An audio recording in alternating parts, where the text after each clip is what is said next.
કરીએ સુરેન્દ્રનગર જિલ્લાના સાયલા તાલુકામાં કાયદો અને વ્યવસ્થાની સ્થિતિ સામે ગંભીર સવાલો ઊભા થયા છે।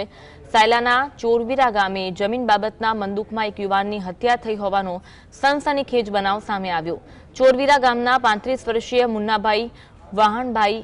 મારુણિયાની હત્યાના મામલે મૃતકની પત્ની કિરણબેને તેમના કાકા અને પિતરાઈ ભાઈ સામે પોલીસ ફરિયાદ નોંધાવી છે।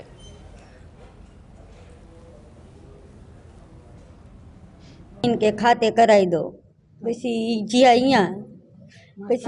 माँ काकाजी हारा रवजी भाई पोपट पी 4 वागे फोन करो फोन बंद आयो पी 8:30 ऊन मार देर अँ ज्या खाटला माथू जालीने बैठा था पी इमने एम कीधु कि मैंने धक्को मार दीधो जमीन बाबतनी बात करता था पी हूँ लईने घरे आवती रही घरे आवीने पूराया घरे पी अमने एम के हुई गया है पी हवारे अमार जेठनी आया 10:30 आवीने ईको बांधीने एम लई गया सुरनगर